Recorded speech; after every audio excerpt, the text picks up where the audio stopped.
Bismillahirrahmanirrahim. Assalamualaikum warahmatullahi wabarakatuh. Alhamdulillahi rabbil alamin. Wassalatu wassalamu ala rasulillahil karim.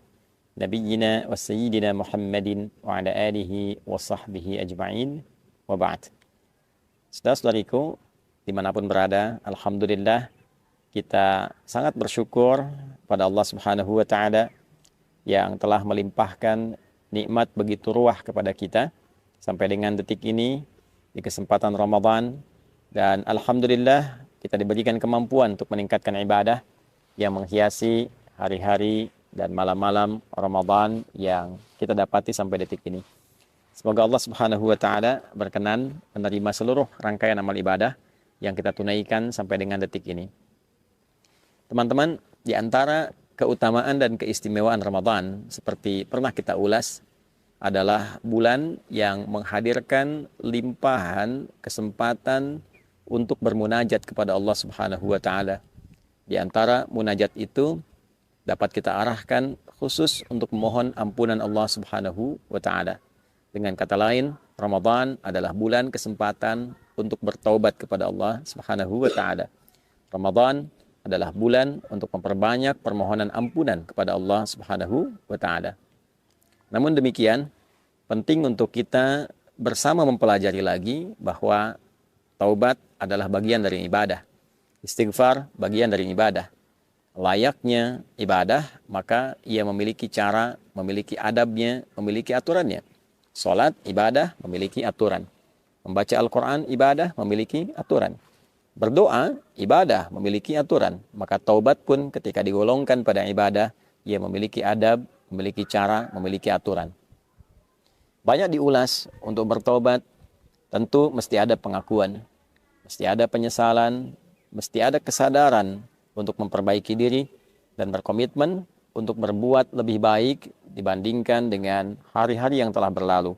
Menutup yang salah dengan yang soleh, membuktikan kepada Allah bahwa kita telah berubah. Itulah inti taubat.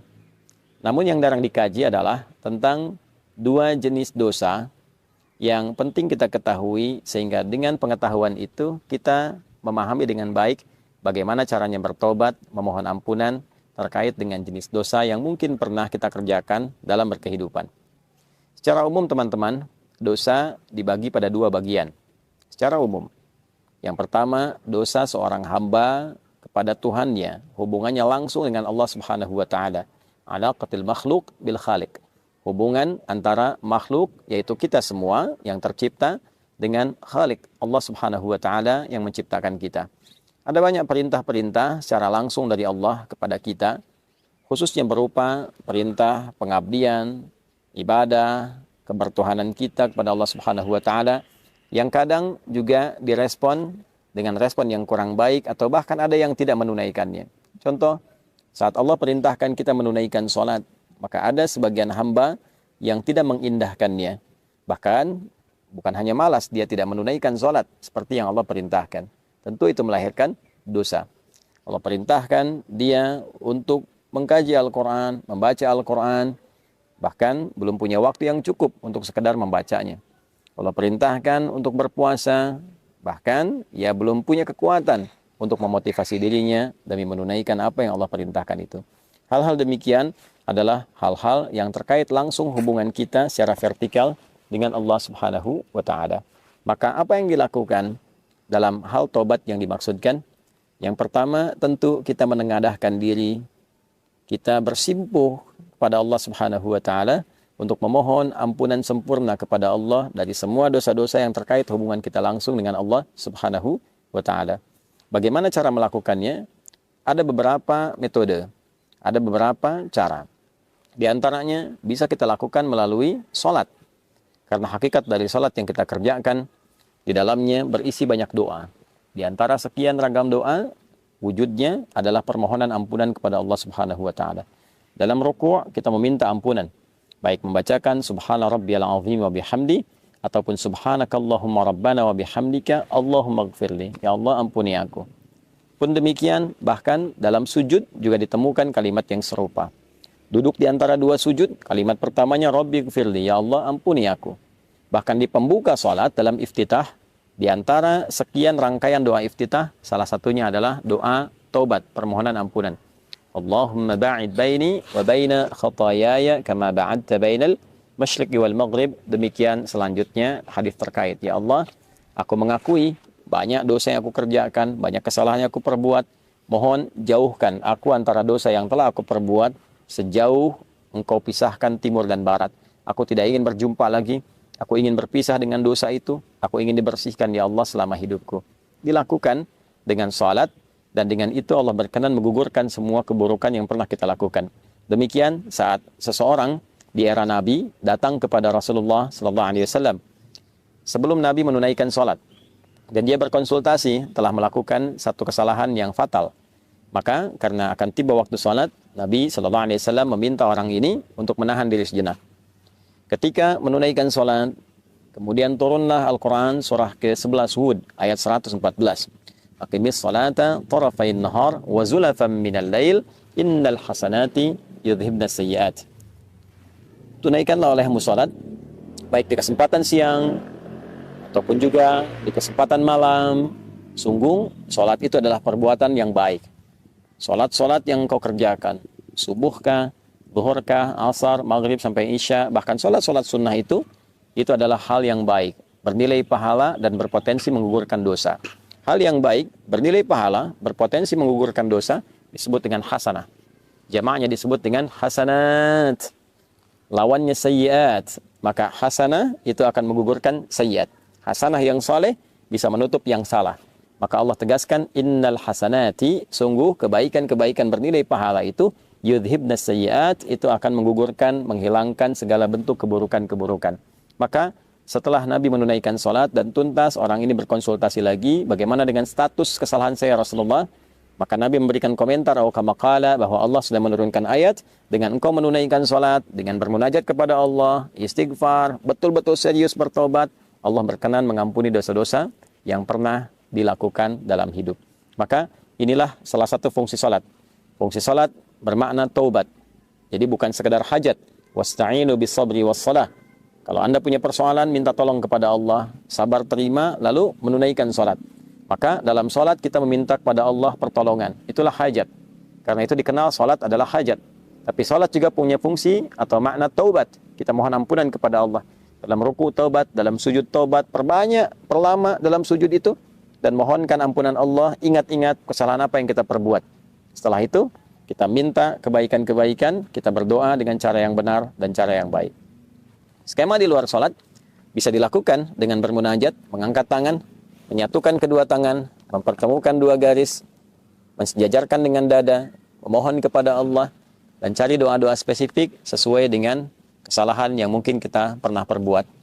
Bila ada yang pernah bertindak yang fatal, sampai dosa, mohon maaf, menghilangkan misalnya nyawa orang lain, ada zikirnya ditemukan dalam Al-Quran. Rabbi inni zalamtu nafsi. Ya Allah, aku telah berbuat salah pada diriku sendiri. Faghfirli, maka mohon ampuni aku ya Allah. Aku menyadari aku salah, tapi aku juga memahami Engkau Maha Pengampun atas semua kesalahan yang pernah diperbuat oleh hamba-Mu. Maka Allah menjawab, faghfaralah. Maka Allah berkenan mengampuni dosa yang pernah ia perbuat. Itu adalah sanad atau ijazah doa yang bersumber atau berasal dari Nabi Musa alaihissalam. Ketika terjadi peristiwa yang tidak disengaja, Nabi Musa mengingatkan dengan menampar, tapi kekuatan yang diterima oleh pemuda yang kena tamparan itu menyebabkan dia meninggal. Maka refleks Nabi Musa kemudian memohon ampunan kepada Allah Subhanahu wa taala, ya karena ketidaksengajaannya, bukan dimaksudkan untuk menghilangkan nyawa atau dimaksudkan melukai orang lain. Maka yang paling penting bagi kita adalah ada sanad doa di dalamnya. Seorang Nabi, Rasul punya sifat maksum, dijaga oleh Allah. Dijaga, diperbaiki, diluruskan. Tentu ketika diizinkan perbuatan itu terjadi, salah satunya adalah untuk melestarikan doa bagi hamba yang bukan Nabi, bukan Rasul, dan melakukan kesalahan yang serupa. Ada lagi dosa-dosa yang cukup luar biasa fatalnya. Apakah terkait dengan 7 dosa besar misalnya? Ya, di dalamnya ada kemusyrikan, ada perzinaan, ada pembunuhan, dan lain sebagainya. Maka kita bisa temukan di Quran surah ke-39 misalnya, di ayat ke-53. Qul ya ibadiyalladzina asrafu ala anfusihim la taqnatu min rahmatillah. Duhai hamba-hambaku, Muhammad SAW viralkan, sampaikan kepada hamba-hambaku yang merasa dosanya begitu berlimpah, banyak, sampai akan menyimpulkan, ya Allah ini kayaknya udah nggak mungkin diampuni. Kata Allah, jangan bicara begitu.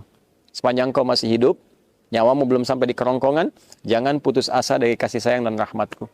Ya, jangan putus asa. Allah menyampaikan, jangan putus asa. Karena yang putus asa itu cuma setan. Ya, sepanjang kita masih hidup, selalu ada peluang. Jangan pernah dengarkan vonis manusia. Allah yang memutuskan, Allah yang memberikan solusi. Innallaha yaghfiru dzunuba jami'a. Allah menegaskan, aku ampuni semua dosamu kalau engkau mau datang serius bertobat. Ya. Dan ada juga zikir umum yang digambarkan dari beragam kesalahan apa yang pernah kita perbuat, khususnya terkait dengan pelanggaran terhadap perintah Allah Subhanahu wa taala. Misal pelanggaran-pelanggaran umum yang tadi disampaikan atau aspek lainnya. Maka zikir Nabi Adam bisa kita gunakan, yang dilestarikan oleh Nabi Muhammad, diajarkan pada kita. Rabbana zalamna anfusana wa illam taghfir lana wa tarhamna lanakunanna minal khasirin. Demikian ditegaskan di surah Al-A'raf itu. Itu diantara sekian yang bisa kita uraikan, bisa kita bacakan guna setidaknya harapan untuk menghilangkan dan juga menghapuskan kesalahan yang kita perbuat dengan seizin Allah Subhanahu wa taala. Namun demikian, ada dosa-dosa pula yang terkait dengan sifat adamiyah, hablu minan nas. Al-bu'dal insanil ijtima'i, aspek sosial. Ya, dengan teman, pernah menfitnah, pernah bikin hoax, ya, utang yang belum dibayar, ya tidak melahirkan dosa. Tapi ketika kadang-kadang berutang mudah, membayar utang tidak mudah, ya. Nah, seringkali ada provokasi dari setan dan itu diambil, justru terbalik. Alih-alih memberikan kemudahan kepada pemberi utang untuk membayar walau dengan mencicil. Nah, ini kadang-kadang muncul setan memprovokasi, malah membicarakan pemberi utang sendiri, atau menyebarkan kekurangannya, atau bahkan bersikap hal yang tidak baik. Ya, dia telah memberikan dengan sangat mudah, tapi ketika diminta justru yang keluar misalnya kata-kata kasar, ya, tidak dibayarkan. Dalam saat yang sama justru menyebarkan aib atau membuat informasi yang salah, yang keliru, sehingga dengan tujuan ingin menutupi kesalahan yang pernah diperbuat. Ini sifat dosa adami, ya, dosa yang terkait dengan sifat kemanusiaan secara sosial. Artinya fitnah, artinya hoax, artinya sifat mencela, merendahkan orang lain. Maka cara tobatnya tidak hanya dicukupkan dengan minta ampun kepada Allah, tapi diharuskan meminta maaf kepada orang yang terzalimi. Ya, jika orang itu mengabaikan, maka ditutup hubungan kita dengan dia. Yang dimaksudkan begini, semisal ada orang mencela kita, lantas kita mengabaikan itu, kita biarkan, kita abaikan, ya, kita mintakan kepada Allah solusi kebaikan, saya tidak ingin menanggapi. Maka kita yang dicela itu oleh Allah akan ditutup hubungannya dengan orang tadi dalam hal memikirkan dia, dibuat seakan-akan tidak ada masalah. Tapi orang yang mencela tadi, ya, sebelum dia minta maaf kepada orang yang dicela, maka tetap akan tergantung keadaan taubatnya, tetap tergantung keadaan permohonan ampunannya kepada Allah sebelum dia meminta maaf kepada orang yang telah dicelanya itu. Nah, karena itu di bulan Ramadan, bulan baik, bulan permohonan ampunan, bulan taubat, kita mesti memahami skema ini. Tidak cukup dengan kita mengatakan, ya Allah ampuni saya, pada bagian yang kedua ini lantas selesai. Hubungan dia dengan Allah selesai, tapi dengan orang itu belum selesai. Ya, bagaimana faktor belum selesainya? Di hadis Muslim, riwayat sahabat Abu Hurairah radhiyallahu taala anhu, bila ini tidak diselesaikan di dunia, maka di akhirat bisa terjebak pada potensi kebangkrutan yang disebut dengan muflis, orang yang bangkrut, karena pahala dia ditransferkan kepada orang yang pernah dizaliminya. Tu'khadhu hadza min hasanatihi wa hadza min hasanatihi. Dia berbuat salat, lantas dia mencela orang lain, maka pahala salatnya diberikan kepada orang yang dicela itu. Demikian selanjutnya, sampai tiba ada yang fa in faniyat hasanatu, habis modal kebaikannya, tersisa keburukannya. Misal, pahala salat habis, baca Quran habis, tersisa pahala bikin hoax, ya, tentang orang lain. Maka dosa orang yang dihoaxkan itu dibicarakan, diturunkan martabatnya, diambil dosanya, ditimpakan kepada pembuat hoax itu. Faturiha finnar, maka dicucilah dulu dia di neraka dari keburukan-keburukan yang pernah ia kerjakan itu. Maka dari itu teman-teman sekalian, penting bagi kita untuk saling memaafkan, untuk juga memotivasi diri mau meminta maaf. Untuk memaafkan itu sesuatu yang rasanya tidak terlampau sulit. Namun untuk meminta maaf, hal itulah yang kadang-kadang jarang disadari pentingnya untuk dilakukan, karena banyak hambatan yang setan hadirkan dan tidak menginginkan hamba kembali menjadi baik.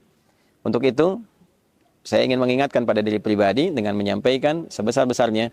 Yang pertama, mohon ampun pada Allah Subhanahu wa taala. Yang kedua, meminta maaf pada teman-teman semua dimanapun berada, yang boleh jadi dalam setiap tindakan, perilaku, tutur kata berpotensi menyakiti, melukai, atau juga menghadirkan hal yang kurang berkesan dan berkenan. Mohon dimaafkan, mohon sebesar-besarnya diberikan pengertian, dan semoga Allah Subhanahu wa taala mengampuni dosa-dosa kita semuanya. Allahumma taqabbal minna innaka antas sami'ul alim wa tub 'alaina innaka antat tawwabur rahim. Tubna ilaika ya arhamar rahimin taubatan nasuha waghfir lana dhunubana wa kaffir 'anna sayyi'atina wa tawaffana ma'al abrar. Wa sallallahu ala sayyidina Muhammad wa ala alihi wa sahbihi ajma'in. Wa akhiru da'wana alhamdulillahi rabbil alamin. Adi Hidayat, Rabiati Khairatul Hisan dari Mira. Assalamualaikum warahmatullahi wabarakatuh.